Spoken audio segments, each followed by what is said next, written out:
তো hello friends, কেমন আছো তোমরা সবাই? আশা করি তোমরা সবাই খুব ভালো আছো। আমিও অনেক ভালো আছি। And welcome back to রিমাস world. সকাল সকাল আবার এসে পড়েছে লিচু। বাড়িতে লিচু থাকলে যা হয়, লিচু গাছ, লিচু আর আম মার্জিয়া দিয়ে গেছে সকাল সকাল।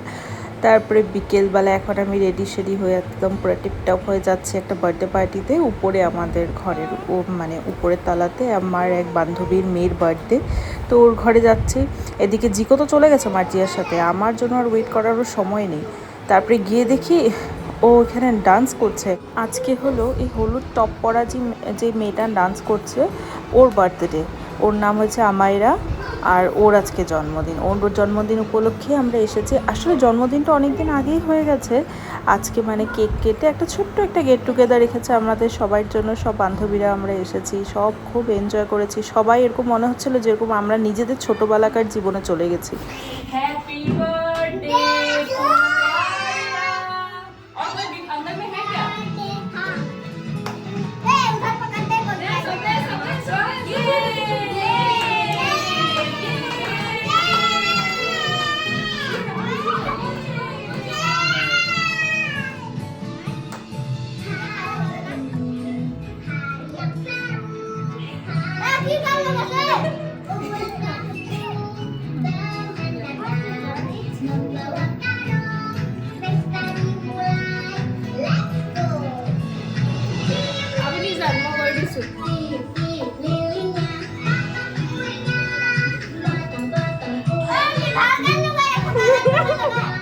আজকে যে পেখলা চাদরটা আমি পরে গেছিলাম, এটা বহু বছর পুরানো, বলতে পারো এটা আমার বিয়েরও আগে। কিন্তু আমি আজকে অনেক বছর পরে এটাকে বের করে পরেছি, আর সত্যি খুব ভালো লাগছিলো। এখন এগুলোকে আর আলমারিতে রেখে কী বা করি, এগুলোকে এখন একটা একটা করে সব চাদর, মেখলা চাদর, শাড়ি যা আছে এখন ছোটোখাটো ওকেশনগুলোতে এগুলো আমি পরে যাই। এখন ভালো লাগে বেশ। আর এখানে তো কেক মাখামাখি শুরু হয়ে গেছে।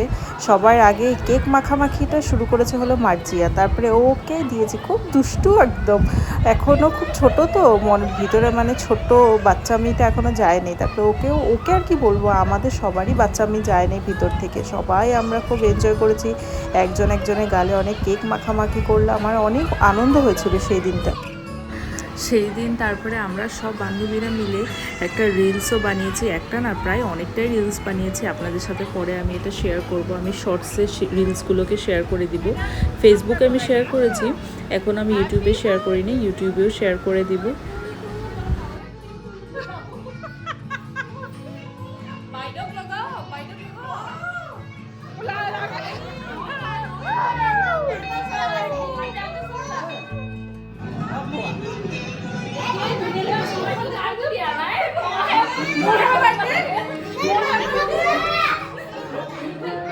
তারপরে খাবার টেবিলে লাগিয়ে দিয়েছে, আর দিয়েছিল মিষ্টি, কেক, 2 ধরনের চপ, একটা চিকেন চপ, একটা ছিল আলু, ওইটাও চিকেনই বলতে পারবো, কিন্তু আলুটা বেশি ছিল, চিকেন ভিতরে ছিল, চিকেন স্টাফ করা, আর ছিল 2 ধরনের কোল্ড ড্রিঙ্কস। আর সেদিন জিকো তো বসে বসে খুব মজা পেয়েছে। ওকে তো আর বাড়িতে কোল্ড ড্রিঙ্কস দিই না, ওখানে একটু করে আমার সাথে খেয়েছে কোল্ড ড্রিঙ্কস। বরেরা যখন কোনো পার্টিতে যায় না, আমাদের মহিলাদের ভিতরে যখন এত দুষ্টামি থাকে, এত যে আমরা দুষ্টু হতে পারি, আমরা নিজেরাও জানি না। সবাই আমরা মা হয়ে গেছি, কারোর স্ত্রী, কারোর বউ, কিন্তু ভিতরে এখনও সবার মধ্যে একটা ছোট্ট বাচ্চামি সবারই আছে। তো সেই দিনটা খুবই ভালো কাটলো, সবার সাথে খুব ভালোভাবে এনজয় করলাম, খাওয়া দাওয়া করলাম, তারপরে বাড়িতে আসলাম। তারপরে এটা পরের দিনের ভিডিও। পরের দিন দুপুরে ভাবছিলাম একটু পোলাও বানাবো। তো পোলাওর জন্য আগে ঘি আর তেল গরম করে দিয়ে দিয়েছি কুচনো পেঁয়াজটাকে ভালো করে লাল করে ভেজে নেব। বাড়িতে আমি যখনই পোলাও বানাই তখনই সবসময় প্রেশার কুকারে বানাই। আমার প্রেশার কুকারে পোলাওটা খেতে আমার খুব ভালো লাগে, মনে হয় চালটাকে খুব ভালোভাবে সেদ্ধও হয়েছে।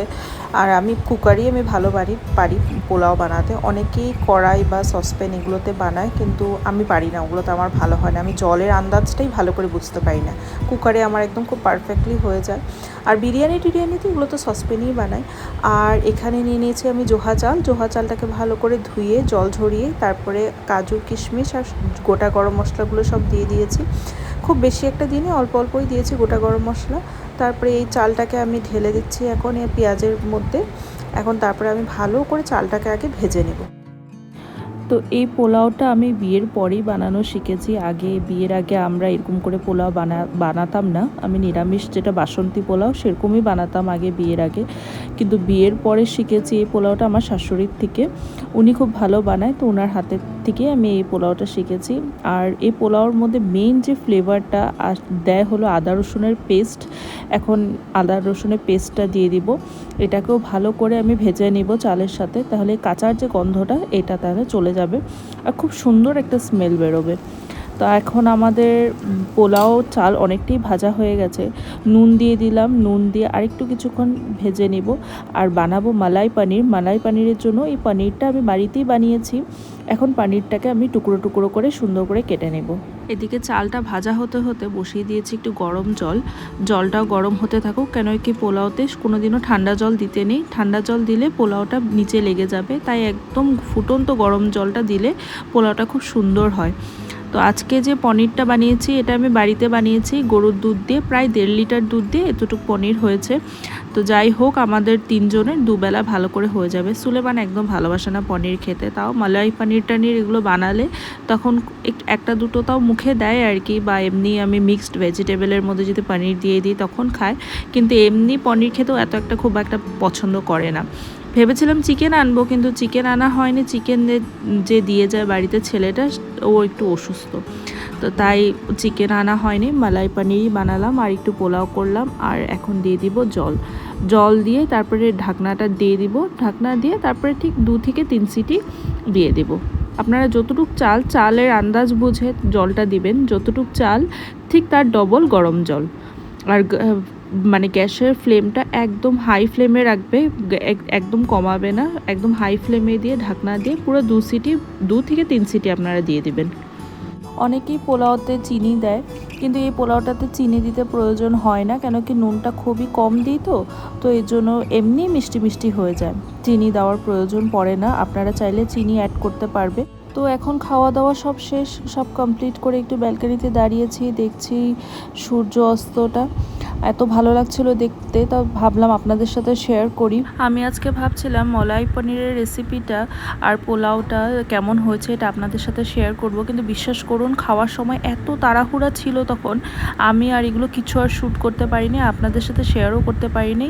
অন্য কোনো সময় আপনাদের সাথে আমি রেসিপিটা শেয়ার করব। আজকে বাড়িতে একটা নতুন মেম্বার এসেছে, এটা হচ্ছে স্নেক প্ল্যান্টটা।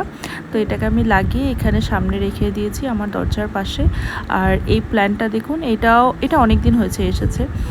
তারপরে রাত্র হয়ে গেছে, তো কালকের ব্রেকফাস্টের জন্য একটু মিক্সড ডাল ভিজিয়ে রেখেছি। পুরো রাত্র ভালো করে ভিজানো থাকলে তাহলে সকালে সেদ্ধ হতে বেশি সময় লাগবে না। তো সকালে ব্রেকফাস্ট হয়ে গেছে, এখন বাজে 12টা 10, কিন্তু বাইরে দেখুন কেমন ঘুটঘুটে অন্ধকার, প্রচণ্ড বৃষ্টি আসবে দেখে মনে হচ্ছে। বৃষ্টি আসাটাই ভালো সবার জন্য। এত অস্বস্তিকর একটা গরম পড়েছে যে এখন কেউ আর সহ্য করতে পারছে না। আমরা তো ঠিক আছে বাড়িতে থাকি, কিন্তু যারা বাইরে কাজ করে তারা বলতে পারে যে গরমটা কত কষ্টকর। আর স্পেশালি বাচ্চাগুলো, যখন ছোট ছোট বাচ্চাগুলো স্কুল থেকে আসে, ওদের মুখগুলো দেখতে এত কষ্ট লাগে, এত গরমে এত বিধ্বস্ত হয়ে আসে স্কুলের থেকে। বৃষ্টিটা আসলে সবাই একটু শান্তি পাবে, সবাই ভালো করে কাজ করতে পারবে। যারা বাইরে কাজ করছে, যারা হাজিরা কাজ করছে, যারা টমটম চালাচ্ছে, যারা অটো চালাচ্ছে, ওদেরও তো প্রচণ্ড কষ্ট হচ্ছে গরমে। তো সবাই এখন একটু আরাম পাবে। তো আজকের ব্লগটা তাহলে আমি এখানেই শেষ করছি। তো সবাই ভালো থাকবেন, সুস্থ থাকবেন, সাবধানে থাকবেন।